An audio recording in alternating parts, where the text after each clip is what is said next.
ॐ विश्वं दर्पणदृश्यमाननगरी तुल्यन्निजान्तर्गतं पश्यन्नात्मनि मायया बहिरिवोद्भूतं यथा निद्रया यः साक्षात् कुरुते प्रबोधसमये स्वात्मानमेवाद्वयं तस्मै श्रीगुरुमूर्तये नमः इदं श्रीदक्षिणामूर्तये बीजस्यान्तरिवाङ्कुरो जगदिदं प्राङ्निर्विकल्पं पुनः मायाकल्पितदेशकालकलना वैचित्रचित्रीकृतं मायावीव विजृम्भयत्यपि महायोगी वयस्वेच्छया तस्मै श्रीगुरुमूर्तये नमः इदं श्रीदक्षिणामूर्तये तस्मै श्रीगुरुमूर्तये नमः इदं श्रीदक्षिणामूर्तये। ॐ सहना भवतु सहनौ भुनक्तु सह वीर्यङ्करवावहै तेजस्विनावधीतमस्तु मा विद्विषावहै। ॐ शान्तिः शान्तिः शान्तिः। सदाशिवसमारम्भां शङ्कराचार्यमध्यमाम् अस्मदाचार्यपर्यन्तां वन्दे गुरुपरम्पराम्।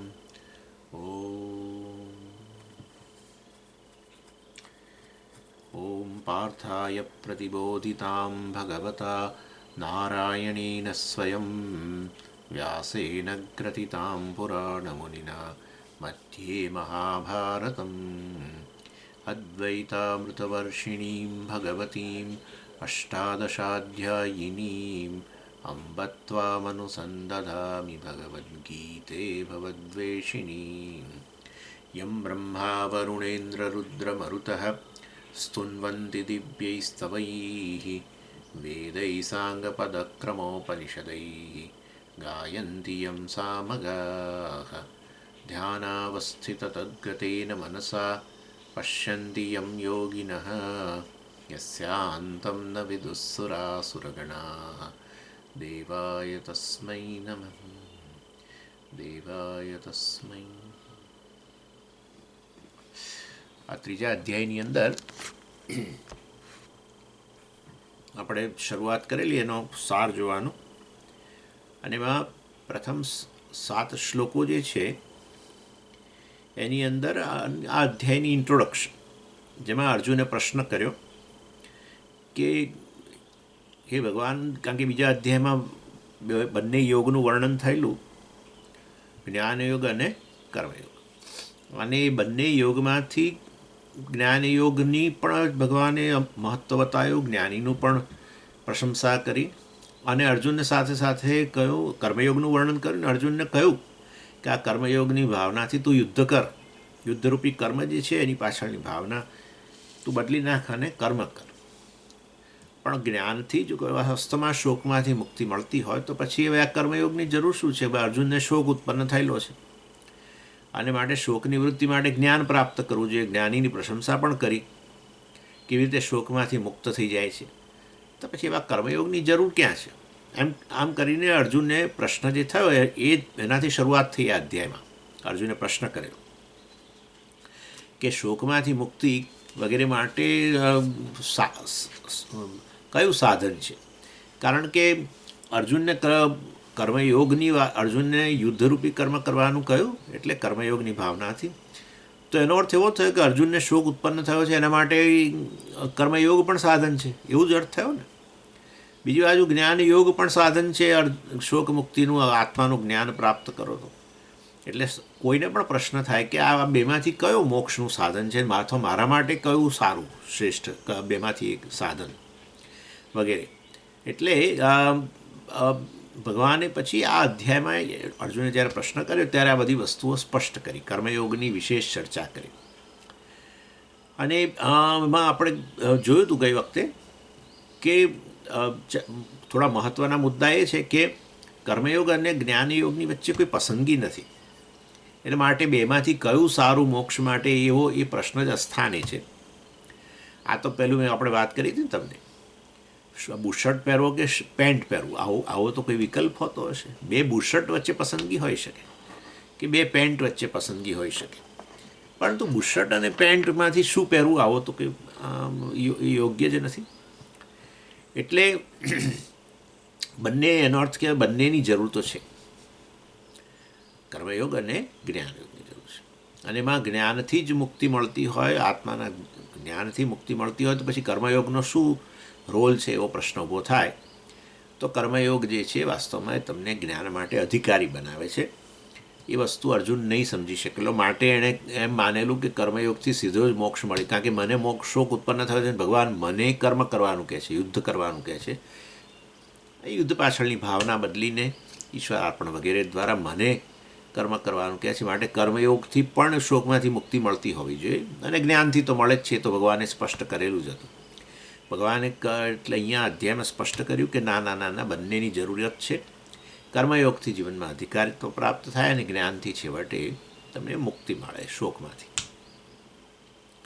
અને બીજા બધા કર્મયોગ, આ કર્મયોગની વાત કરી ત્યારે પછી બધી ઘણી બધી વસ્તુઓ આવે ને, બીજા કેટલાય જે તે પ્રકારના યોગ, અષ્ટાંગ પતંજલિનો યોગ નથી, આપણે આજકાલ તો યોગ કરીએ છીએ, એમ કહીએ છીએ. યોગાસનોથી માંડીને પ્રાણાયામથી માંડીને બીજું જે પણ કરતા હોય, જે પણ પ્રકારના યોગ, ભક્તિ યોગ કહો કે જે કહો, તે બધું કર્મયોગમાં જ આવી ગયું.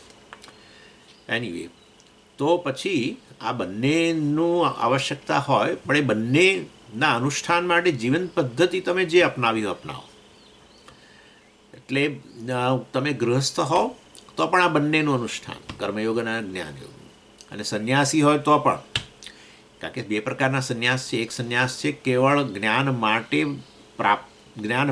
સંન્યાસ, આવો પ્રકારનો સંન્યાસ, જ્ઞાન માટે સંન્યાસ લો તો પણ, જ્ઞાન માટે સંન્યાસ લો પણ સાથે સાથે થોડોક તો કર્મયોગ હોય જ. એટલે થોડાક તો કર્મો એવા હોય કે જે એણે કરવાના હોય, એના જીવનમાં પણ હોય, અને એ જ ઈશ્વરાર્પણ ભાવના હોય. અને ગ્રસ્ત હોય તો પણ હોય.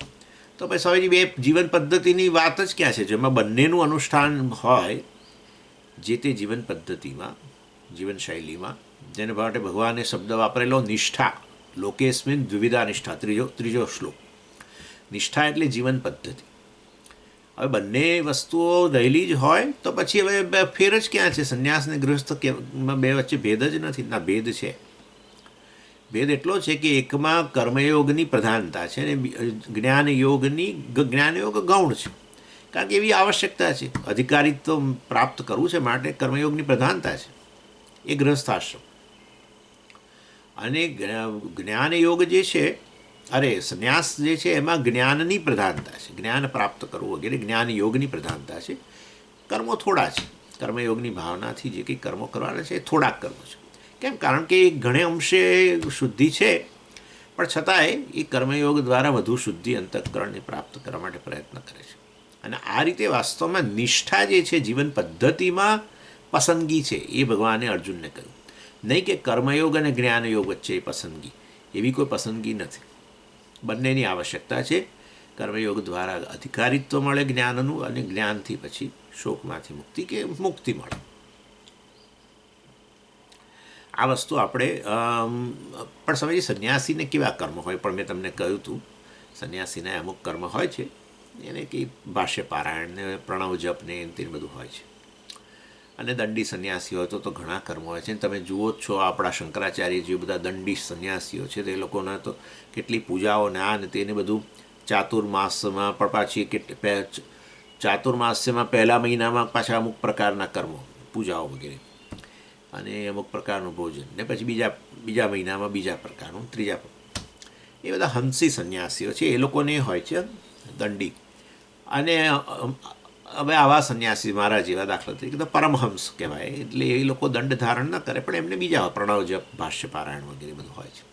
એટલે હોય, થોડુંક તો હોય છે. એનીવે, પરંતુ કર્મયોગ ગૌણ અને જ્ઞાનયોગની પ્રધાનતા. પછી આ બંનેની વાત કર્યા પછી મતલબ એટલે ભગવાને કહ્યું કે અર્જુનને કે આ તારે જે જીવન પદ્ધતિ અત્યારે, આ બે પ્રકારની જીવન પદ્ધતિ છે જેમાં બંનેની જરૂર રહેલી છે મોક્ષ માટે. પછી હવે સ્વાભાવિક રીતે પ્રશ્ન થાય, તો બે જીવન પદ્ધતિમાં વચ્ચે પસંદગી છે, તો પછી મારા માટે કઈ સારી? એવો પ્રશ્ન ઊભો થાય.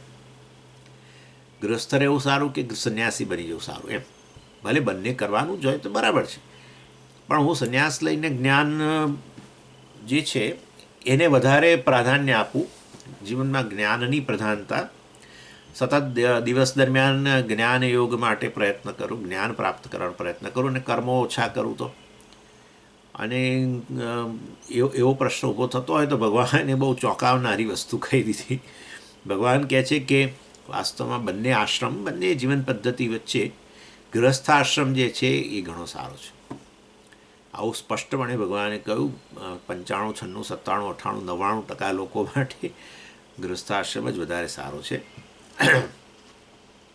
એટલે કારણ કે વ્યક્તિ યોગ્ય ન હોય, જ્ઞાન આ બધું આમ છે ને ડુંગરા દૂરથી રળિયામણા, બહુ સાચું કહું તમને.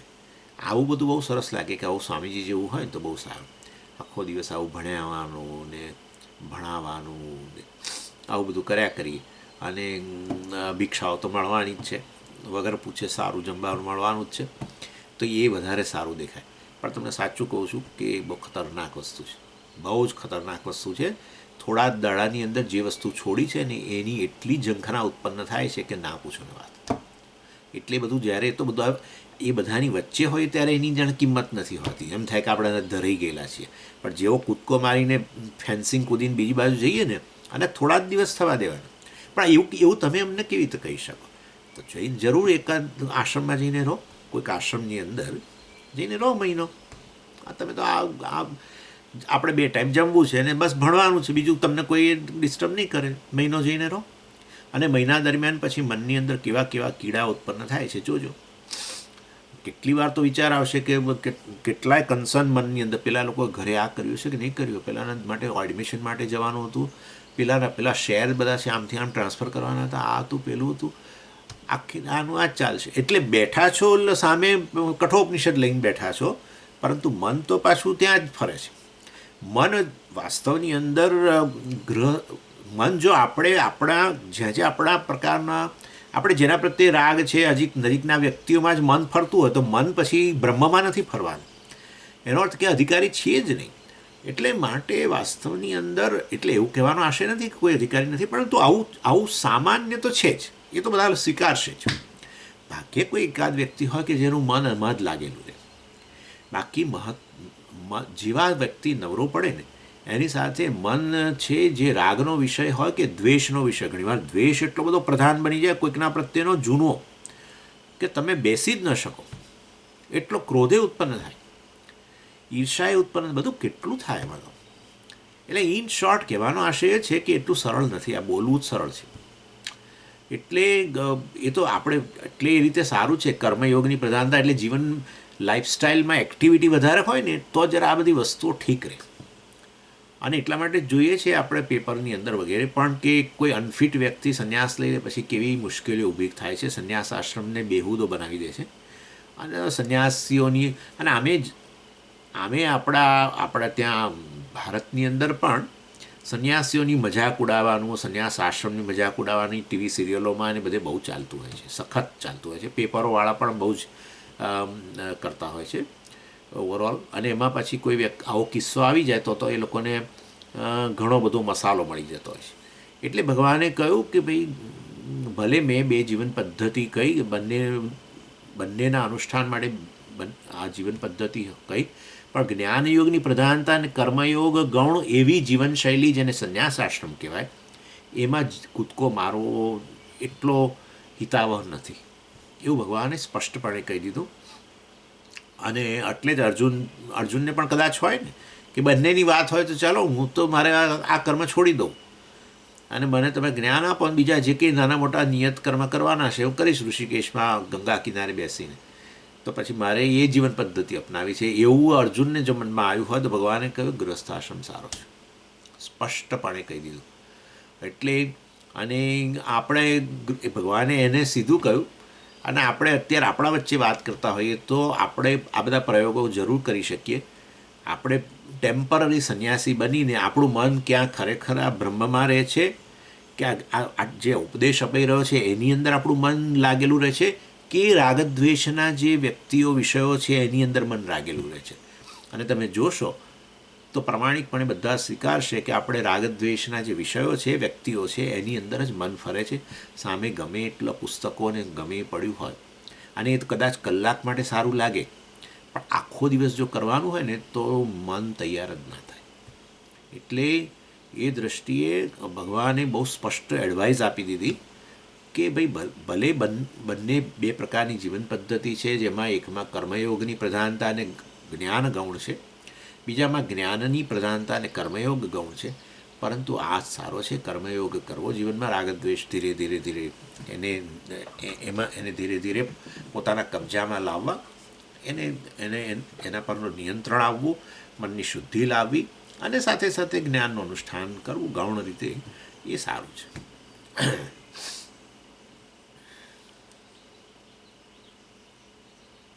અને પછી તો પણ પાછું છેવટે સ્વામીજી પણ જ્ઞાન પ્રાપ્ત કરીને જ થવાનું હોય તો પછી કર્મયોગથી શુદ્ધિ મળી જાય તો પછી જ્ઞાનની પ્રધાનતાવાળો આશ્રમ સ્વીકારાય કે ન સ્વીકારાય? તો ભાઈ સંન્યાસી બનાય કે ન બનાય? સગવડ હોય તો બનાય.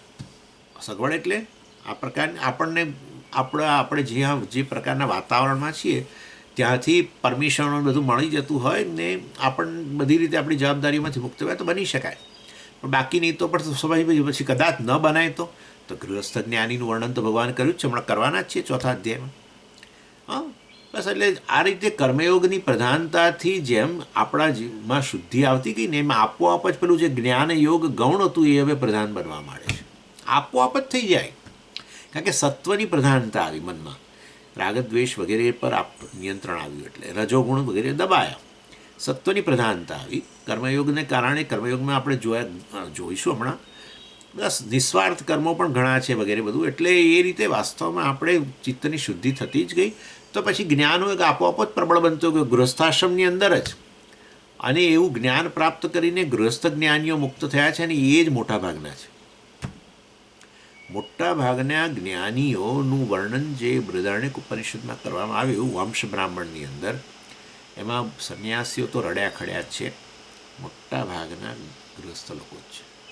ગૃહસ્થ તરીકે જ એમ, ગૃહસ્થ જ્ઞાની એટલે ગૃહસ્થ તરીકે જ. અને એમાં સૌથી જાણીતો શ્લોક આપણે જોઈશું 4થા અધ્યાયમાં, બ્રહ્માર્પણમ બ્રહ્મહવિ વગેરે. એ ગૃહસ્થ જ્ઞાનીની જે દૃષ્ટિ છે, બધી વસ્તુ બ્રહ્મ છે, જે કંઈ એ કર્મ કરી રહ્યો છે યજ્ઞ કર્મ, એમાં એ જુએ છે કે સર્વ વસ્તુ બ્રહ્મ છે, અગ્નિ બ્રહ્મ છે, હું બ્રહ્મ છું, આ બ્રહ્મ છે વગેરે વગેરે. એટલે ગૃહસ્થ જ્ઞાનીની પણ ભગવાને વાત કરી માટે એ વસ્તુ ગૃહસ્થાશ્રમમાં રહીને લોકો મુક્ત બની જાય છે અને બનેલા છે. આપણા ઋષિઓમાંથી માંડીને ભગવાનથી માંડીને બીજા બધા કેટલા મોટા ભાગના ગૃહસ્થો જ છે. કોઈ સંન્યાસીઓ તો બહુ હવે એવી સગવડ હોય ને કૂદકો માર્યો કે ભાઈ ચાલો હવે કોઈ બીજી જવાબદારી નથી ને મને બહાર બધી આ રીતની અનુકૂળતા છે તો મને હવે ગૃહસ્થાશ્રમને બદલે સંન્યાસ આશ્રમ સ્વીકારીને એમાં કરવું તો. પણ બાકી મોક્ષ માટે સંન્યાસ હોવો કોઈ જરૂરી નથી. આ વસ્તુ પહેરવાથી કોઈ દિવસ મોક્ષ મળતો નથી. અહીંયા જે હોય એના આધારે મોક્ષ મળે છે અને એને કોઈ સંબંધ જ નથી. એટલું ખરું કે આ આશ્રમ આ પ્રકારનું હોય ત્યારે થોડું લોકો તમને ગોંચ પરોણ ઓછી કરે, આ કરો પેલું કરો, એ ફરજ ના ભાઈ એ સંન્યાસી છે એમને કશું ના કહેવાય. એમનું કામ આપણે કરીએ પણ આપણે એમ ના, આપણાથી એમને એ કશું ના કહેવાય તમે આ કરો. એ કશે કોઈ જાય મરણમાં કે ના જાય, કોઈ જગ્યાએ લગ્નમાં જાય ના જાય, ન જ જવું જોઈએ. જાય કે ના જાય કોઈ એવી ફરજ, પણ ગૃહસ્થ તરીકે ના જાઓ તો પછી એમ આશા રાખે ના ગયા, અમે એમના એમાં ગયા હતા આપણા એમ ના આવ્યા, ફલાણું ઢીકણું આમ તેમ. ધીરે ધીરે એમાંથી આપણે મૂળ બનવાનું જ છે. એટલે ઘણીવાર ગૃહસ્થ લોકો પણ બહુ સારી રીતે બધાથી દૂર રહેતા હોય છે. આપણે એવી પ્રકારની અનુકૂળતા હોય ને આપણું મન એમાં લાગેલું હોય તો પછી અતિશય બધો વિક્ષેપ જ છે. એટલે ઘણા ગૃહસ્થ લોકો મેં જોયા જ છે કે એ લોકો એવું આમ તોછડાપણે નહીં, પરંતુ દીકરા દીકરીને કે તમે જાઓ અમારા બદલે કે આ તે અમે હવે અમારે તો આ જે કાર્ય છે અમે કરીશું. અને પેલા લોકોને કદાચ ખરાબ લાગે તો પછી લાગે તો લાગે. એટલે પછી આપણા સમાજમાં જો કે આવું છે કે ભાઈ બીજાઓ શું કહેશે, એની અમુક એક મર્યાદા રાખવાની, એક સેન્સિટિવિટી હોવી જોઈએ કે બીજાઓની ઈજા ન પહોંચે, બીજાઓની હિંસા ન થાય કોઈ પણ રીતે. એ રીતનો આપણો વ્યવહાર ગોઠવવાનો. પણ એનો અર્થ એવો તો ન જ થવો જોઈએ કે હંમેશા બીજાઓ ઈચ્છે એવો જ વ્યવહાર આપણે કરીએ. એ વસ્તુ યોગ્ય નથી. અને સ્પેશિયલી અધ્યાત્મ માર્ગે આપણે આગળ વધી રહ્યા હોઈએ ત્યારે બીજાઓ તો નહીં જ ઈચ્છે એકચ્યુઅલી. એમાં અધ્યાત્મ માર્ગની અંદર જે આપણા દુશ્મનો હોય અને એ જે અવરોધો ઉત્પન્ન કરે એના કરતાં નજીકના લોકો જ અવરોધો ઉત્પન્ન કરતા હોય છે. ને એ વસ્તુ હું તમને ક્યારેક હનુમાનજીના દ્રષ્ટાંતથી બતાવીશ, કદાચ મેં કહ્યું છે કે નહીં ખબર નથી. એટલે નજીકના લોકો જ અવરોધ ઉત્પન્ન કરતા હોય છે. અત્યારથી શું જરૂર છે, હજુ તો આ બધી જવાબદારીઓ છે, આમ છે ને તેમ છે, આ લઈને બેસી ગયા, કોના જીવનમાં ફેર પડ્યો છે, આમ છે તેમ છે, બધું બોલતા હોય છે. આમ કરીને તમને કોઈપણ રીતે નિરુત્સાહી કરવા માગે આ માર્ગમાંથી, કારણ કે પોતે કરી શકતા નથી, કરવાની ઈચ્છા પણ નથી, અને માટે બીજાઓ જઈ રહ્યા હોય આ માર્ગે તો એમને અનુકૂળ નથી આવતું. અને માટે એ વસ્તુઓ એ લોકો બોલતા હોય આ પ્રકારે, તો પછી જરા મનમાંથી લેટ ગો કરવું, કે બોલે એમની પોતાની જે પ્રકારની મનની સ્થિતિઓ પ્રમાણે બોલે. એ પ્રકારની એક ફર્મનેસ પણ જોઈએ, એ પ્રકારની આપણી એક જરા મનની મજબૂતાઈ પણ જોઈએ.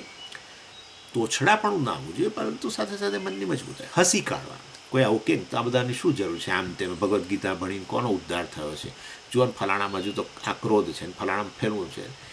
હસી કાઢવાનું, એમણે કહેવાનું ચાલો ચા પીવી છે, આપણે સાથે બેસી ચા પીએ, બીજું શું ચાલે છે તમારે, આમ તેમ કરીને. આમે આપણે ભારતમાં ટેવાયેલા જ છીએ. વાત કે આ કરો શું વાત કરવી, બે વ્યક્તિઓ મળે તો વાત શું કરવી, આ એક બહુ મોટો પ્રશ્ન હોય છે. એટલે કે શું ચાલે છે એમ કરીને શરૂ કરે. એટલે કે એમાં દીકરો ભણી તો એ લગ્ન કર્યા, જન્માક્ષર કાઢ્યા છે, અને શું કરે, નોકરી કરે છે. જો આપણે એક નોકરી કરે છે તો પગાર કેટલો છે, કઈ કંપનીમાં છે, કેટલો કઈ પોસ્ટ છે, બધું પૂછવા માંડી. કારણ કે કશું બીજી વાત શું વાત કરો અલ્ટિમેટલી. આ બધા આ આખી જે વાત કરતા હોય છે બે વ્યક્તિઓ ભેગી થઈને, કોઈ પર્પઝ જ નથી હોતો.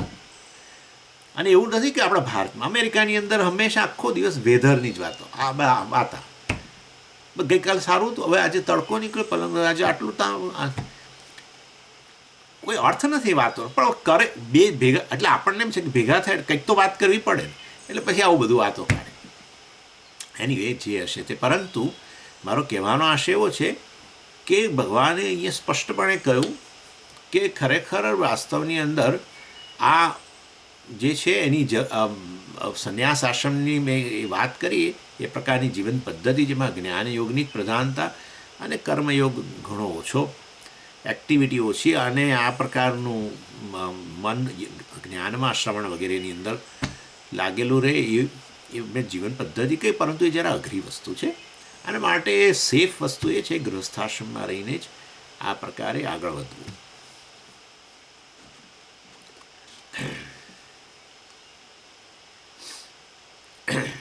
એટલે એ રીતે વાસ્તવમાં જ્ઞાની ગૃહસ્થ પણ જ્ઞાની બની શકે છે, મુક્ત બની શકે છે.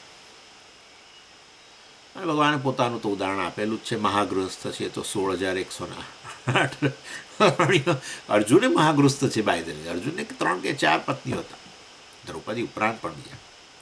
એનીવે, પરંતુ એટલે અહીંયા તો ગુરુ શિષ્ય બંને પાકા ગૃહસ્થો છે. અને પાકા એટલે પાકા. એક પત્નીને સાચવવાથી જો એવોર્ડ મળી જાય, મારી દ્રષ્ટિએ એક પત્નીનું મન રાજી રાખો તમે જીવનભર, તો ખરેખર એવોર્ડ આપવો જોઈએ. તો આ લોકોએ કઈ રીતે મેનેજ કર્યું છે ભગવાને. એટલે ભગવાનને એટલે તો નમસ્કાર જ કરીએ છીએ આપણે. કોઈકે કહ્યું કે ભગવાનને તો નમસ્કાર ના થાય, તો મહાકામી કહેવાય. 16,108 રાણીઓ છે એટલે કે એટલે પછી સ્વામીજી કહે છે કે ના, એટલે જ અમે નમસ્કાર કરીએ છીએ કે એકને સાચવવા, એકને જો સાચવી નથી શકતા તો 16,108 પત્નીઓ સાથે સારામાં સારો ગૃહસ્થાશ્રમ ચલાવનાર ભગવાન નમસ્કારને યોગ્ય જ છે. એટલે આવું છે. એટલે વાસ્તવમાં એનીવે, એટલે બંને જીવન પદ્ધતિ છે જે તમારે અપનાવો, પરંતુ ભગવાને વાસ્તવમાં છેવટે પોતાનો અભિપ્રાય રજૂ કર્યો. આ થયું 1 થી 7 શ્લોકની વચ્ચે. પછી 8 થી 20 શ્લોકમાં ભગવાને કર્મયોગ શું વસ્તુ છે એની વિસ્તારથી ચર્ચા શરૂ કરી. કર્મયોગ છે એની અંદર 2 શબ્દો છે, કર્મ અને યોગ. કર્મ એટલે હવે અહીંયા કર્મયોગમાં રહેલા કર્મ શબ્દનો અર્થ યોગ્ય કર્મ, એટલું તો કરવું જ પડે. અને યોગ એટલે જે તે કર્મ પાછળની ભાવના યોગ્ય. એટલે યોગ્ય કર્મ એટલે શું અને યોગ્ય ભાવના એટલે શું? યોગ્ય કર્મ એટલે વાસ્તવમાં તમે સમજી શકો છો સાત્વિક કર્મ એ યોગ્ય કર્મ કહેવાય. 3 પ્રકારના કર્મની વાત છે ને, પણ કોણે કહ્યું 3 પ્રકારના કર્મ હોય છે? સાત્વિક, રાજસ, તામસ એવું કોણે કહ્યું? ભગવાને જ કહ્યું. ક્યાં કહ્યું? 3જા અધ્યાયમાં તો નથી. આપણે તો ઉચકીને અહીંયા લઈ આવું છું. એટલે 18મા અધ્યાયમાં ભગવાને 3 પ્રકારના કર્મની વાત કરી છે. સાત્વિક, રાજસ, તામસ, બધું કર્મ, કર્તા, જ્ઞાન, સાત્વિક જ્ઞાન, રાજસ જ્ઞાન, તામસ જ્ઞાન, બધા કયા પ્રકારનું સાત્વિક જ્ઞાન કહેવાય. એવી રીતે કર્મ માટે પણ કહ્યું, એ માટે ધૃતિ માટે પણ કહ્યું, સાત્વિક ધૃતિ, રાજસિક ધૃતિ વગેરે વગેરે વગેરે. આ રીતે એક વસ્તુ માટે ભગવાને 3 વિભાગ પાડેલા. એ 18મા અધ્યાયમાં ચર્ચા છે. ઇવન સંન્યાસમાં 3 વસ્તુ છે, સાત્વિક સંન્યાસ ને, રાજસ સંન્યાસ ને, તામસ સંન્યાસ ને વગેરે. એ પણ ભગવાને શરૂમાં કહ્યું. પછી આ બીજા 6 વસ્તુ માટે કર્મ, કર્તા, જ્ઞાન, ધૃતિ વગેરે વગેરે. સુખ માટે પણ ભગવાને કહ્યું, સાત્વિક સુખ, રાજસ સુખ, તામસ સુખ. એટલે આ રીતે એટલે યોગ્ય કર્મ, કર્મયોગમાં કર્મ શબ્દનો અર્થ યોગ્ય કર્મની, યોગ્ય કર્મ એટલે સાત્વિક કર્મ. અને આ સાત્વિક કર્મ જે છે એ વાસ્તવમાં કોને સાત્વિક કર્મ કહેવાય? જેનાથી તમારો આધ્યાત્મિક વિકાસ વધે, આગળ થાય, મતલબ આધ્યાત્મિક વિકાસ થાય. જ્યારે રાજસ કર્મ જે છે એ રાજસ કર્મ કરો તો પછી તમે આધ્યાત્મિક માર્ગે હો તો પણ અટકી જાય વિકાસ. તામસ કર્મ એ છે કે આધ્યાત્મિક વિકાસની તો વાત બાજુએ રહી પણ તો પડતી શરૂ થાય, એને તામસ કર્મ કહેવાય. અને આવો પ્રકારનો તમે જે કર્મમાં ભાગ પાડ્યો છે ને, આધારે ભાગ પાડ્યો વાસ્તવમાં એ તો અમે કહ્યું પ્રમાણે આપણી મનમાં આપણી મનની શુદ્ધિના આધારે, મનમાં શુદ્ધિ એટલે વાસ્તવમાં આ પ્રકારે મનમાંથી ચિંતાઓ છે, એન્ઝાયટી છે, આ રાગદ્વેષ જ ઊભું કરતું હોય છે. આપણે મનની અંદર જે તાણ ઉત્પન્ન થતી હોય છે ને, એ તાણ મહદ અંશે આ હોય છે કે આ જે હું કરું છું એનાથી મને મારું એમાં હું સક્સેસ જઈશ કે નહીં, એમાં સફળ થઈશ કે નહીં. આ સફળતાની તાણ બહુ મોટી હોય છે. કોઈ પણ વ્યક્તિ કર્મ કરે એની પાછળ કંઈક કર્મફળની અપેક્ષા જ હોય છે, બીજું શું હોય છે? નહીં તો કર્મ કોણ કરે? કારણ કે એ તો પ્રયત્ન કરવો પડે ને. પ્રયત્ન કરવાનું ગમે નહીં, પણ પ્રયત્ન કરીએ છીએ કારણ કે એનાથી આપણને કંઈક પ્રકારનું જે ઈચ્છિત કર્મફળ મેળવવું છે. હવે ઈચ્છિત કર્મફળ ન મળે ત્યાં સુધી તાણ રહે છે જ. કર્મ કરવાની શરૂઆત કરો ત્યાંથી જ તાણ શરૂ થઈ જાય છે કે કરું તો છું પણ મળશે કે નહીં. અને બધાનો અનુભવ છે કે નિષ્ફળતા આવે જ છે. એટલે અહીંયા હવે આ કર્મ કરતો હોઉં ત્યારે પછી આ નિષ્ફળ જઈશ કે સફળ જઈશ, નિષ્ફળ જઈશ કે સફળ જઈશ, ધારેલી વસ્તુ મળશે કે નહીં મળે, ધારેલું કામ થશે કે નહીં થાય વગેરે વગેરે. આ એટલે આવી આ તાણ તો રહે છે જ સતત. અને એ ન થાય તો પછી તો મુશ્કેલી, નિષ્ફળતા આવે તો બહુ મોટી પછી સહન નથી થતું, કારણ કે હું નિષ્ફળ છું. વાસ્તવમાં પરિસ્થિતિ જે આવી, જે આ યોગ આપણે ઈચ્છતા હતા એના બદલે બીજી પરિસ્થિતિ, ઉલટી પરિસ્થિતિ થઈ. પરિસ્થિતિ બહાર છે પરંતુ હું એને મારી સાથે જોડી દઉં, કહી દઉં હું નિષ્ફળ છું.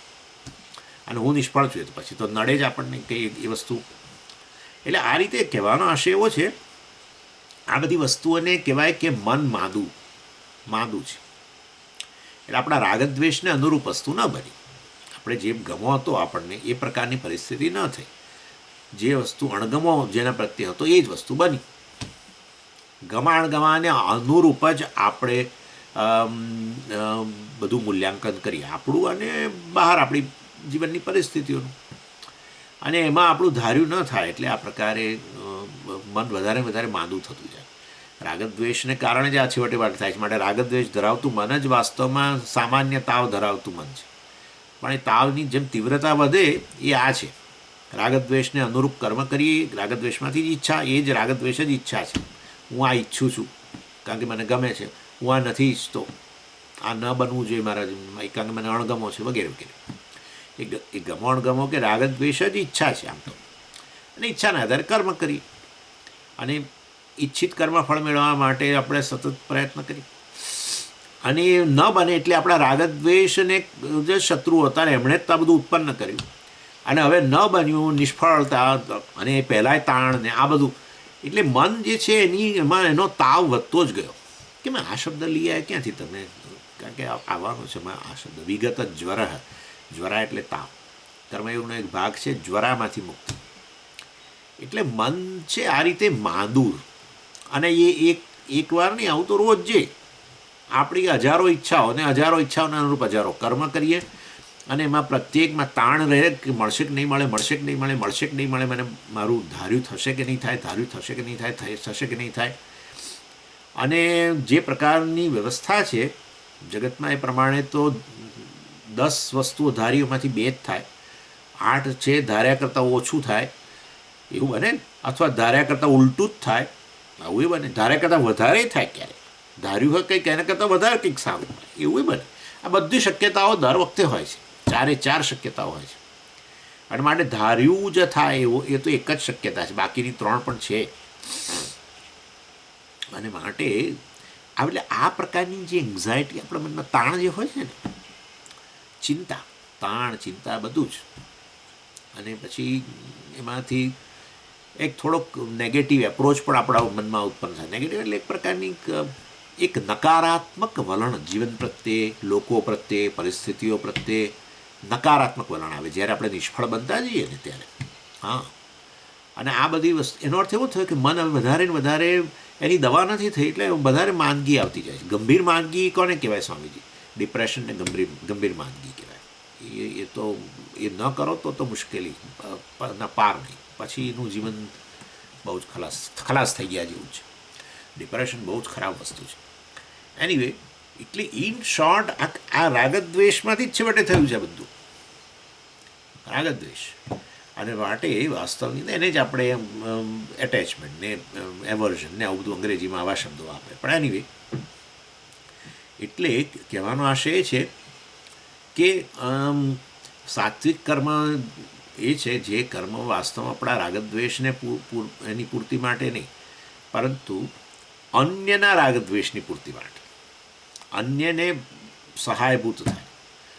અન્યને રાગદ્વેષ એ આમ તો લગ્ન જીવનનો આ મંત્ર છે. 2 વ્યક્તિઓમાંથી એક વ્યક્તિ આના રાગદ્વેષની પૂર્તિ માટે કામ કરતો થઈ જાય તો લગ્ન જીવન ક્યારેય નિષ્ફળ ના જાય. બંને જણા સાથે જોડાય છે શાના માટે? પોતપોતાના રાગદ્વેષની પૂર્તિ માટે. સહાય લાગે કે મારા જીવનમાં જે હું ઈચ્છું છું એ પ્રાપ્ત કરવા માટે મારે એક પાર્ટનરની જરૂર છે, એમ એવી રીતે શરૂઆત કરે. શરૂઆત જ ખોટી થાય, એના કારણે પછી શરૂઆત બધું બરાબર ચાલે, હા હા હા બરાબર છે, તમને ગમે મને ગમે ને હું તને ગમે ને મને ગમે ને આમ તેમ ફલાણું, એ તો બધી વાતો જ હોય છે, ખાલી વાતો હોય છે.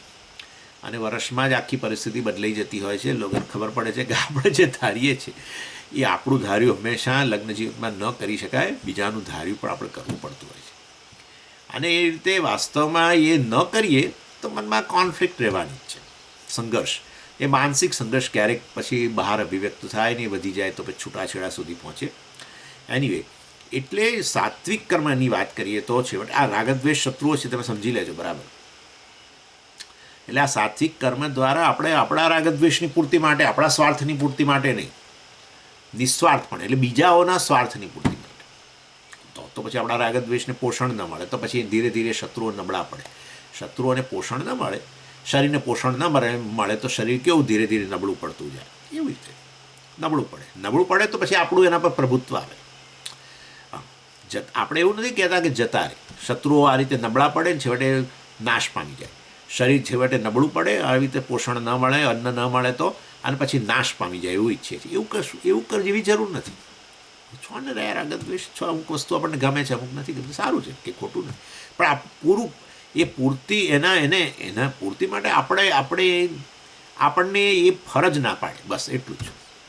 મારે પૂરા કરવા તો કરું, ન કરવા તો ન કરું, અને પૂરા થાય તો ઠીક, ન થાય તો ઠીક, બસ આટલું જ. અને આવું છે આપણામાં કેટલીક વસ્તુઓ માટે આપણે એવું છે પણ ખરું કે આ વસ્તુ મળે તો સારું છે, નહીં મળે કશો વાંધો, એવું છે. બસ એવું બનાવી દેવાનું છે.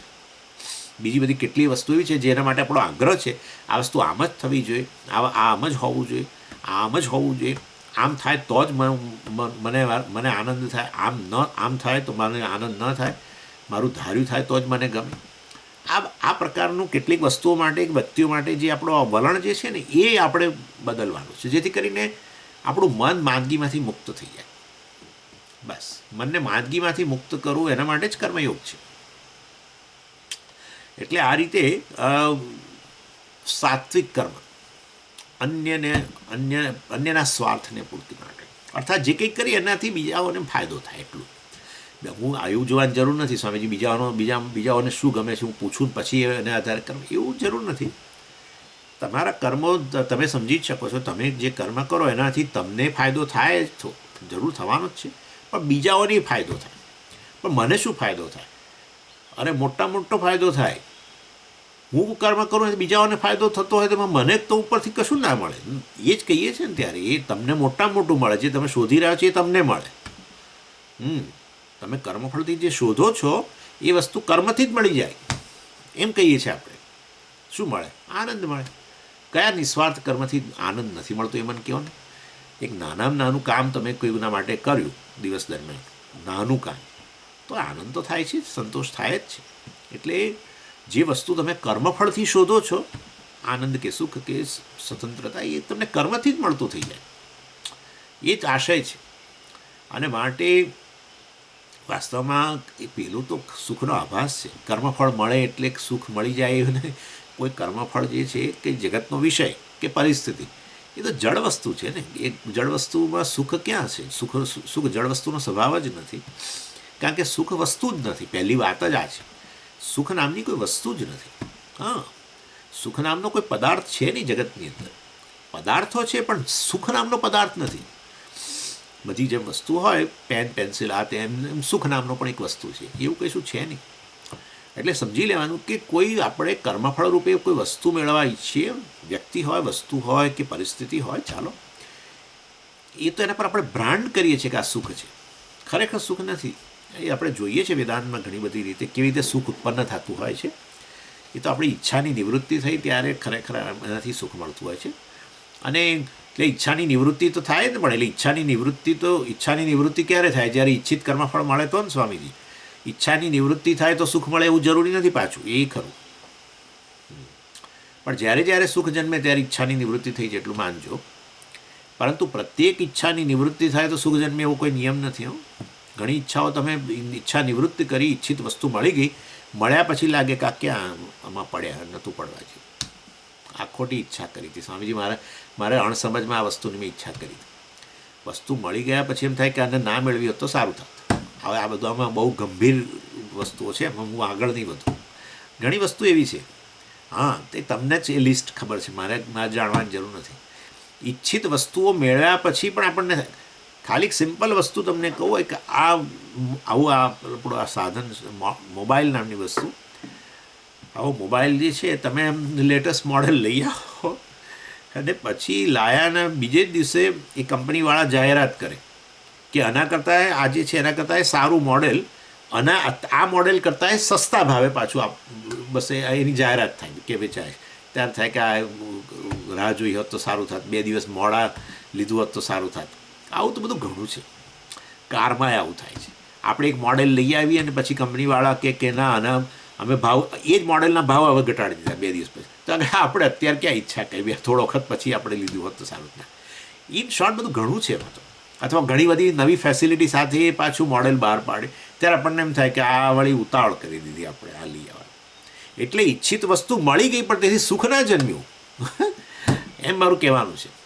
ઈચ્છા પૂરી થાય, વસ્તુની ઈચ્છિત વસ્તુ પ્રાપ્ત થાય તો સુખ જ જન્મે એવો નિયમ નથી. ઈચ્છા હજુ રહી છે, પૂરી થઈ જ નથી, તોય સુખ જન્મે.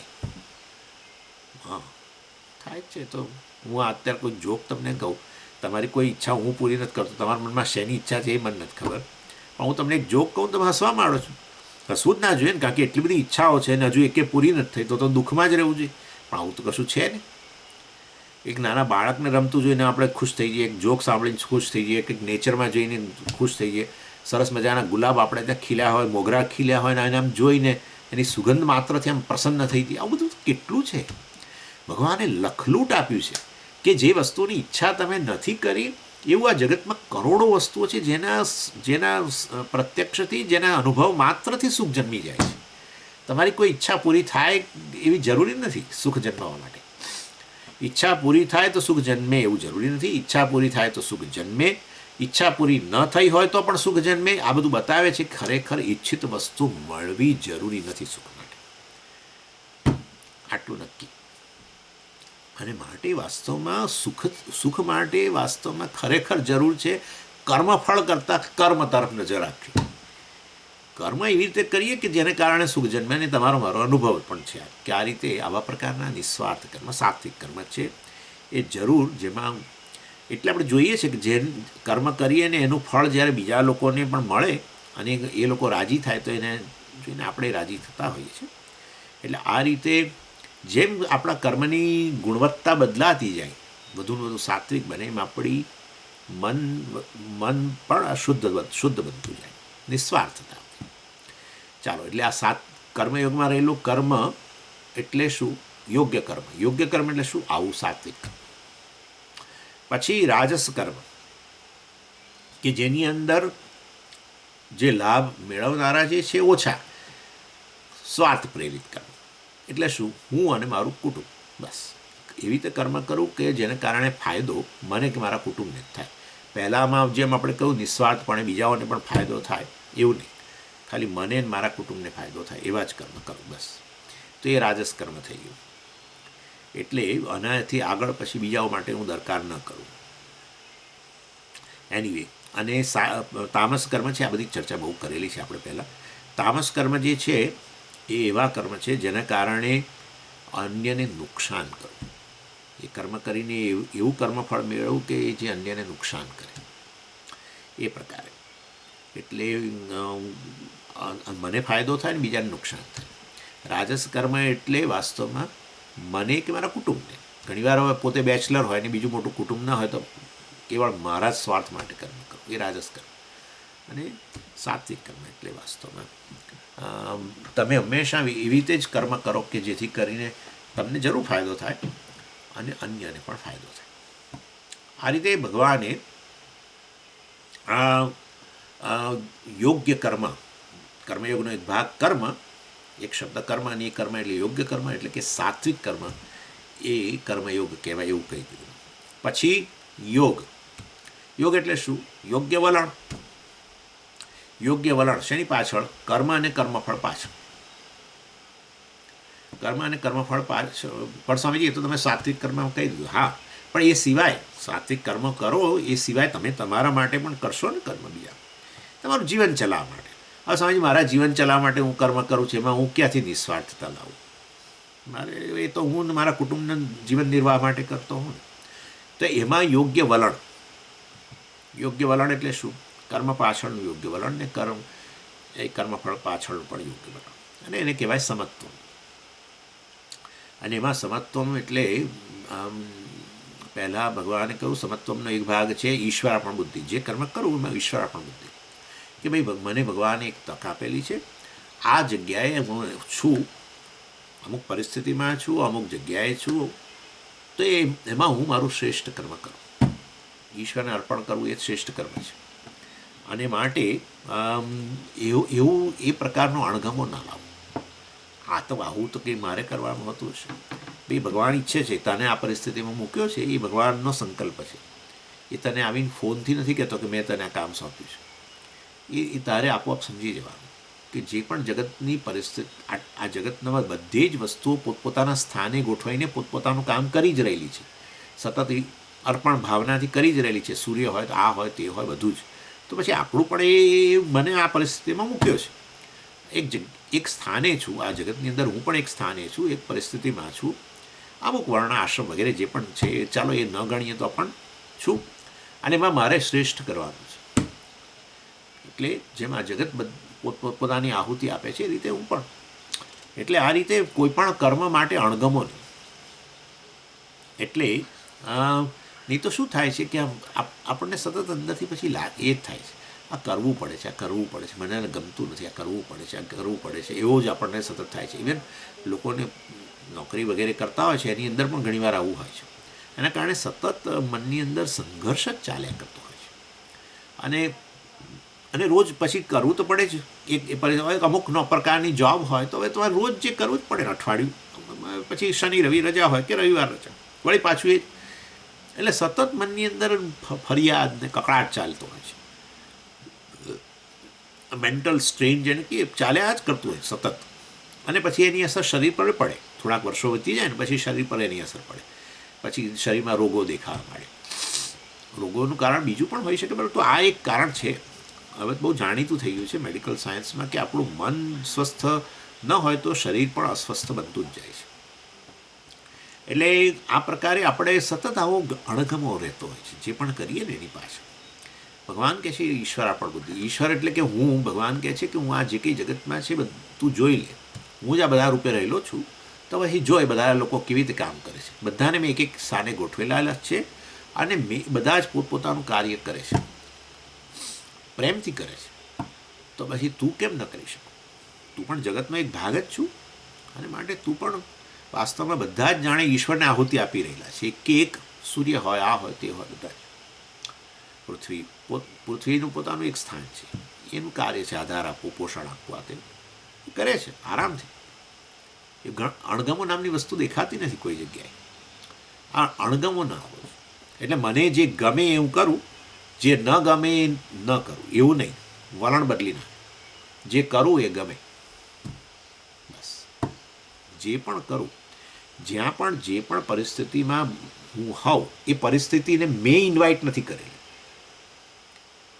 હું એ પરિસ્થિતિમાં છું. હવે આજના દિવસમાં કઈ પરિસ્થિતિઓ આવશે હું સામાન્ય ભલે કલ્પના કરું કે આમ પછી આમ હશે, પછી આમ હશે, પરંતુ બદલાતું જ હોય છે, તમે જાણો જ છો. એટલે કઈ પરિસ્થિતિમાં તમે આજે હશો એ તમે નક્કી ન કરી શકો. નહીં તો બધા ઈચ્છે કે સારામાં સારી જ પરિસ્થિતિ હોય રોજ, જે સવારથી સાંજ સુધી. આવું બનતું નથી. એની એક તો મોટી તકલીફ છે આપણને. એટલે જ આ ભવિષ્યની જે ચિંતા એ આ જ છે ને, બીજું શું છે? ભવિષ્યમાં શું કેવી પરિસ્થિતિઓ આવશે?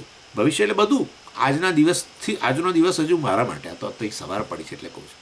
હવે આજનો દિવસ આખો એ મારા માટે ભવિષ્ય જ છે ને હજુ, અને આવતીકાલ પરમ દિવસ જે ગણો તે ભવિષ્યની જ ચિંતા હોય છે. શું થશે, કેવું આવશે, મારે શું થશે, આમ થશે, તેમ થશે, પેલું નહીં રહે, પેલું જતું રહેશે, આ થશે. સતત ચિંતા. જો પરિસ્થિતિ આપણા હાથમાં હોત તો ચિંતા નામની વસ્તુ જ ના રહી હોત, કારણ કે હું ઈચ્છું એ પ્રમાણે આવવાની જ છે પરિસ્થિતિ. એટલે એનો અર્થ એવો થયો કે મારી ઈચ્છા નથી હોતી તો અમુક પરિસ્થિતિઓ આવે છે, બસ તો પછી કોઈ બીજાએ મોકલે છે તમને, એ તો નક્કી થઈ ગયું. તમારા જીવનની પરિસ્થિતિઓને બીજું કોઈ મોકલે છે, એ છે ઈશ્વર, કર્મફળ દાતાર છે. એ જ વાસ્તવમાં તમારા કર્મને અનુરૂપ પણ જે તે કર્મફળના રૂપમાં જે તે પરિસ્થિતિ મોકલે છે. અને માટે એ પરિસ્થિતિ ઈશ્વરનો સંકલ્પ થઈ ગયો. જે કર્મફળ આપવું એ ઈશ્વરનો સંકલ્પ છે, હું એને આ ફળ આપું, આ પરિસ્થિતિ એના માટે નિર્માણ કરું, તો પછી ઈશ્વરનો સંકલ્પ થઈ ગયો. તો ઈશ્વરનો સંકલ્પ થઈ ગયો તો એના વિરુદ્ધ જવાનો કોઈ અર્થ જ નથી રહેતો. આ વિરુદ્ધ જઈને સતત વિસંવાદિતતા ઉત્પન્ન કરો. મને તો આ ગમતી નથી, મને તો આ પરિસ્થિતિ ગમતી નથી, મને તો આ ગમતું નથી, પરિસ્થિતિમાં રહેલી વ્યક્તિ વસ્તુ નથી ગમતી, આ તે બધું. એટલે પોતાના ગમા અણગમાને સતત પોષણ આપવાનો પ્રયત્ન કરે છે. એ જે બોલે છે જ્યારે આ નથી ગમતું ત્યારે એનો ગમો અણગમો બોલે છે, એ નથી બોલતો. એટલે વાસ્તવમાં જે પણ પરિસ્થિતિ છે એ ઈશ્વરનો સંકલ્પ છે, અને માટે એની અંદર હું શ્રેષ્ઠ કરું. શ્રેષ્ઠ એટલે જે જગત ભગવાન મેસેજ આપી જ રહેલો છે કે જગતને એક એક તત્વો રૂપે હું જ રહેલો છું, અને બધા લોકો કઈ રીતે કરે છે જો, પોતપોતાના સ્થાને રહીને શું કરે છે જો, તો આને સમજાઈ જશે કે બધા જ માત્ર એક સમગ્ર જગતની સુખાકારી માટે કામ કરે છે, ઈશ્વરને અર્પણ કરી રહ્યા છે, સમષ્ટિને અર્પણ કરી રહ્યા છે. માટે તું પણ તારા ભાગે આવેલું કર્મ જે પણ છે, જે પણ પરિસ્થિતિમાં છું, એમાં તારા ગમા અણગમાને બાજુએ રાખીને જે શ્રેષ્ઠ હોય એ કર. આ રીતે ગમા અણગમાને પણ બાદ થાય. એટલે આ રીતે સમત્વ, ઈશ્વર આપણ બુદ્ધિ વગેરે છે એ કર્મ પાછળ. એટલે જે આપણી કેરિયર હોય છે, ઘણી આ તો આપણે તો બધા મોટાભાગના રિટાયર્ડ લોકો છે, પરંતુ આ રીતે જે પણ આપણે ભલે રિટાયર્ડ થઈ ગયા પણ રોજે પરિસ્થિતિઓ તો આવે જ છે કે જેમાં આપણે એ પરિસ્થિતિમાં આપણે પ્રતિભાવ આપવાનો હોય છે. એ જ આપણો પુરુષાર્થ છે ને. જે તે પરિસ્થિતિમાં તમે શું ફાળો આપો છો. પરિસ્થિતિ તો આવી કર્મફળ રૂપે, પ્રારબ્ધ રૂપે, પરંતુ એમાં તમારો પુરુષાર્થ આ છે, તમે શું કરો છો. એને એ આ રીતે શ્રેષ્ઠ કરવું, અને વાસ્તવની અંદર આ રીતે ઈશ્વર આપણ બુદ્ધિ. અને એટલું જ નહીં, કર્મફળ માટે પણ વાસ્તવમાં યોગની ભાવના, કર્મફળ માટે પણ સમત્વ. એટલે જે પણ વાસ્તવમાં કર્મ કર્યા પછી જે પણ પરિસ્થિતિ આવે છે એ પરિસ્થિતિ ખરેખર તો વાસ્તવમાં ઈશ્વરે આપેલો પ્રસાદ જ છે, કારણ કે ઈશ્વર તરફથી આવતી વસ્તુ પ્રસાદ છે. અને ઈશ્વર તરફથી આવતી વસ્તુ પ્રસાદ હોય તો પછી મેં જ નૈવેદ્ય તરીકે ધરાવેલું છે, મારું જ ઓફરિંગ છે. હા, એવું જ હોય ને. ભગવાન તો કે એનામાંથી આમ મીઠાઈઓ કે પેલું લાડુ કે પેલું નાળિયેર ઉત્પન્ન કરતો નથી. આમ આમ આવ્યો સામે, મુક્તાત્મા સામે આવ્યો છે, એમને અંદરથી કંઈક થયું ને સીધું મોંમાંથી કાઢ્યું આમ નાળિયેરને પેલા પૂજારી કોઈ આપી આવે મુક્તાત્મા. આપણે જે ધરાવ્યું એ જ પ્રસાદ આવે છે. હા, એટલે જે પરિસ્થિતિ આવી છે ભગવાને પ્રસાદ રૂપે આપી છે, પરંતુ આપણે જ ધરાવેલું કર્મરૂપે આપણે જ અર્પણ કરેલું હતું, અને માટે કોઈ ફરિયાદ નહીં. સ્વામીજી, આ માણસ પણ કેવું આખી જિંદગી, આ તો કેટલું બધું મેં સાંભળ્યું પુષ્કળ વાર, જ્યારે ત્યારે આ જ વાત, આ જ વાત. સારું છે ભગવાને એટલી અમને ક્ષમતા આપી છે કે અમે કંટાળતા નથી. આ જ વાત સ્વામીજી. પણ એના જીવન, એને તો અમે જાણીએ છીએ વ્યક્તિને નજીકથી, એણે કદી કોઈનું બગાડ્યું નથી, તો એને કેમ આમ થયું? એટલે પણ એણે અર્પણ આ જન્મમાં નહીં, બીજા પહેલાંના જન્મમાં કરેલું છે ને, અનેક જન્મોનું છે ને આ તો. અને માટે વાસ્તવની અંદર આ પ્રકારની મનની અંદર એટીટ્યૂડ, અત્યારે જે પરિસ્થિતિ ઉત્પન્ન થઈ એ ગઈકાલે કશું કર્યું એમાંથી નિર્માણ થયું જરૂરી થોડું છે. જીવ તરીકે અનાદિ છો, કર્તા તરીકે અનાદિ છો, કર્તા ભોગતા તરીકે. તો કર્તા તરીકે અનાદિકાળના કેટલા કર્મો છે, કયે કર્મનું જે આપણે અર્પણ કરેલું ભગવાનને, ભલે કરેલાની ભાવનાએ ન હોય તો પણ એ અર્પણ જ કહેવાય. જગતને અર્પણ કરેલું, પણ જગત ઈશ્વર જ છે ને, એટલે ગયેલું જગતમાં પણ ગયું ઈશ્વર પાસે ને, અને ઈશ્વરે એને ઈશ્વરે એને બરાબર ઘડ્યું અને આપ્યું પાછું તમને. આપણે ભગવાનને આપ્યું, સામે પેડા ધરાયા અને પાછા આવ્યા, એવું જ છે. પણ પાછું આવ્યું ત્યારે નહીં, પછી આપણે નૈવેદ્ય નહીં બોલીએ. પાછું આવ્યું તો સમય મને પૂજારીએ નૈવેદ્ય આપ્યું, આવું ના બોલાય. પૂજારીએ પ્રસાદ આપ્યો કહીએ. આપણે કર્યું એ નૈવેદ્ય ઓફરિંગ. હા, આપણે કરીએ ત્યારે, નહીં તો શા માટે? બંને આખી ભાવના જ બદલાઈ જાય છે. જુઓ તમે, હા, જ્યારે અર્પણ કર્યું ત્યારે એક પ્રકારની વસ્તુ હતી આપણા મનમાં, જ્યારે પાછું આવ્યું ત્યારે ભાવના આખી બદલાઈ ગયેલી છે. એટલે પ્રસાદ ભાવ, ઇન શોર્ટ, આપણા જ કર્મનું ફળ છે, પરંતુ ઈશ્વરે આપ્યું છે આપણને, તો આપણને ઘડવા માટે આપ્યું છે. સારું હોય ખરાબ, સામાન્ય રીતે ખરાબ પરિસ્થિતિઓ ઘડવા માટે જ આવે છે, આપણને વધુ ઈશ્વર તરફ લઈ જવા માટે આવે છે. સ્વામી, મારા જીવનમાં કેમ આવું બન્યું, મારો દીકરો જ કેમ આવો, મારી દીકરી કેમ આવી? અરે ભાઈ, આપણને જ ઘડવા માટે આવ્યું છે. આ દ્રષ્ટિબિંદુ રાખવું. ઘડવું એટલે શું? વધારે ઈશ્વર પરાયણ બનવું, વધારે ઈશ્વરનો હાથ જો, વધુને વધુ મેચ્યોરિટી જીવનમાં આવવી, પરિપક્વતા આવવી. હા, સારી પરિસ્થિતિઓ છે ને આપણને નબળા બનાવે હંમેશા. જે લોકો હંમેશા ઉછેરમાં સારામાં સારી પરિસ્થિતિમાં રહે છે, એ લોકો પછી સહેજ સામાન્ય તાપમાન વધારે સહેજ ઊંચું જાય તો એ સહન ના થાય, અને તાપમાન સહેજ નીચું જાય તો એ લોકોને સહન ના થાય, છીંકો આવવા માંડે. આવી સ્થિતિ છે, કારણ કે ઇમ્યુનિટી ડેવલપ નથી થઈ. ઇમ્યુનિટી ડેવલપ થવી જોઈએ ને, આપણા શરીરમાં રોગ પ્રતિકારક શક્તિ જન્મવી જોઈએ. એટલા માટે એ લોકો જાણી જોઈને પેલા જીવાણુઓ દાખલ કરે અને લડાવે, અંદર પેલા શ્વેત કણો અને મજબૂત બનાવે આપણને.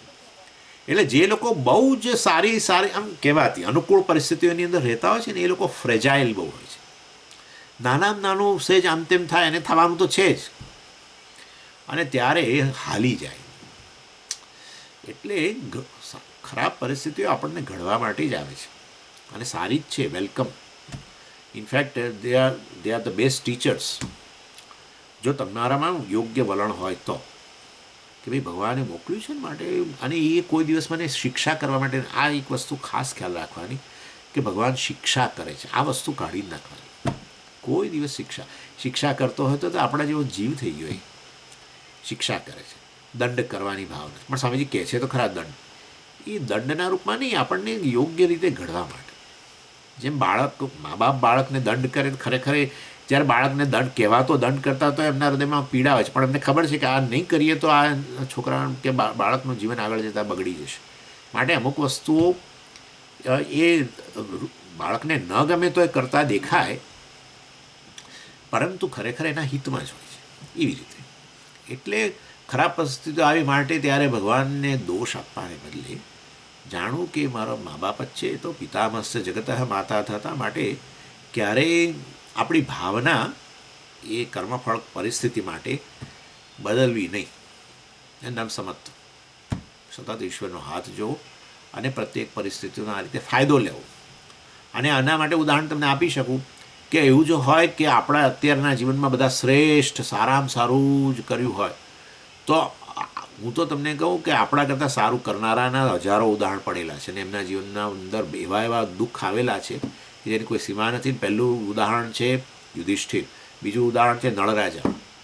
એવી પરિસ્થિતિ કે પત્નીએ છીનવાઈ ગઈ ને બધું જતું રહ્યું, ક્યાંનું ક્યાં થઈ ગયું. પણ સમજીએ તો જુગાર રમ્યા હતા ને યુધિષ્ઠિર પાંડવો જે છે જુગાર રમ્યા પહેલાં પણ એ લોકોનો જીવનનો મોટા મોટો ખતરો પેલા લાક્ષાગૃહની અંદર એમને બાળી નાખવાનો પ્રયત્ન થયો ને પછી કેટલી રીતે એમને ઝેર આપવાનું થયું ને કેટલું થયું. જુગાર રમ્યા એમની જરૂર નબળાઈને એ દ્વારા આપણને બોધ મળે, બરાબર છે, પણ એ પહેલાં પણ એ લોકો પાંડવો આટલા સત્યને વરેલા હતા, ધર્મને વરેલા હતા, તેથી પરિસ્થિતિઓ સારામાં સારી રહે એવું નથી બન્યું. નાના તો ત્યારથી જ મુશ્કેલીઓનો પાર નહીં. એવી જગ્યાએ જે લોકો હતા જ્યાં આજુબાજુ બધા શત્રુઓ જ હતા, એ જ પરિસ્થિતિમાં જ હતા.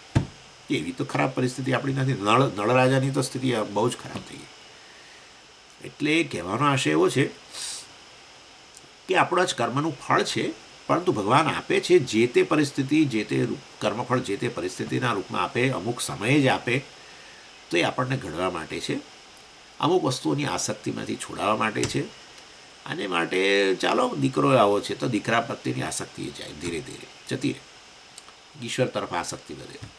એની જેમ ઈશ્વર તરફ આસક્તિ વધે બંને તરફ આસક્તિ ઓછી થતી જાય. બંને તરફ આસક્તિ ન રહે સમાન. તમે ભક્તોનું જીવન જોઈ લો, ઈશ્વર માટે આસક્તિ વધે કારણ કે ઈશ્વરનો હાથ જુઓ તો ઈશ્વરની આસક્તિ વધે. ઈશ્વરની એમાં એવું છે કે જેના માટે આસક્તિ ઉત્પન્ન કરવી હોય ને એના થકી શું મને ફાયદો થયો છે જાણવું જોઈએ. That's it. હા, એટલે આપણે એની નોંધ નથી લેતા કારણ કે એ બોલતો નથી, બાકી એના થકી જ બધું ફાયદો થયો છે. અને જે જરૂરી હોય છે આપે છે એ ખરો, પાછું એવું એ નથી. જે ભૌતિક વસ્તુની કદાચ જરૂરિયાત હોય છે એ વસ્તુ આવે છે. તમે બધી વસ્તુ ઈચ્છા જ કરી છે એ વસ્તુ તમને જીવનમાં નથી આવી. કેટલી બધી જોઈ લો તમારા જીવનની અંદર જેમ તમે ઈચ્છા નથી કરી અને આવી છે ને તમને કામરૂપ, તમને તમારા મદદરૂપ થઈ છે. મતલબ કે બધું ધ્યાન રાખી જ રહેલું છે ને. જેમ દીકરો ગમે ત્યાં હોય, દીકરો હોય હૈદરાબાદની અંદર અને મા બાપ ભણતો હોય હૈદરાબાદમાં અને મા બાપ અમદાવાદના હોય, આજુબાજુ ન હોય, તેથી એવું થોડું છે. દીકરા મા બાપની નજરમાં દીકરાની કાળજી રહેલી જ છે. અને એ રીતે વાસ્તવની અંદર ભગવાન આજુબાજુ આપણને આમ જાણે દેખાતો નથી, માટે હું તો એવા જગતમાં રહું છું કે જે બિલકુલ કાળજી વગરનું, બિલકુલ આમ શું છે ને કે હૂંફ વગરનું જગત છે. બિલકુલ ના ના ના, ઈશ્વર જ જગતના રૂપમાં છે અને એ બધી કાળજી લઈ જ રહ્યો છે. મા બાપ જેમ બોલે નહીં પણ અન્યની હાજરી આસપાસ ન જણાય છતાં એ દીકરાની કાળજી લેવાઈ જ રહેલી હોય છે. એવી રીતે વાસ્તવમાં લેવાઈ જ રહેલી છે. અને માટે એમાં બંને હોય એમાં આ પરિસ્થિતિ હોય, આ પરિસ્થિતિ બંનેમાં જેમ થપાટ લગાવે ને આમ પેલા પર બરાબર ઘડવા માટે, એવી રીતે ક્યારેક હોય. અને એ બધાના જીવનમાં આવેલી છે વસ્તુ સમજીને આપણી કર્મફળ પ્રત્યેની ભાવનામાં સમતા આવી જાય. એમાં આપણે પ્રતિક્રિયાઓ ના આપીએ. ઈશ્વર પ્રસાદ વગેરે આ રીતે કરતા અને ભોગતા તરીકે આપણે કર્મ કરીએ. એની પાછળની ભાવના સમત્વ, ઈશ્વર આપણ બુદ્ધિ વગેરે, અને કર્મફળ પાછળ પણ સમત્વ એટલે કે પ્રસાદ બુદ્ધિ વગેરે. એના દ્વારા આ કર્મયોગ આપણે સમજી શકીએ. આગળ છે અને એ વસ્તુ માટે ભગવાન ત્યાં બીજા અધ્યાયમાં તો શ્લોક કયો તો યોગસ્થ કુરુ કર્માણી સંગમ ત્યક્ત્વા ધનંજય સિદ્ધ સિદ્ધ્યો સમો ભૂત્વા સમત્વમ યોગ ઉચ્યતે. એ વસ્તુ અહીંયા હું કહું છું તમને. એટલે કર્મયોગ છે સમત્વ, કર્મ યોગ્ય કર્મ, યોગ્ય ભાવના. અને પછી ભગવાને અહીંયા આ અધ્યાયમાં કર્મયોગ જે છે એને 4 દૃષ્ટિકોણથી બતાવ્યો. એ 4 દૃષ્ટિકોણની વાત આવતી વખતે હું કહીશ. ઓમ પૂર્ણમદ પૂર્ણમિદં પૂર્ણાત પૂર્ણમુદચ્યતે પૂર્ણસ્ય પૂર્ણમાદાય પૂર્ણમેવાવશિષ્યતે. ઓમ શાંતિ શાંતિ શાંતિ. હરિ ઓમ શ્રી ગુરુભ્યો નમઃ. હરિ ઓમ.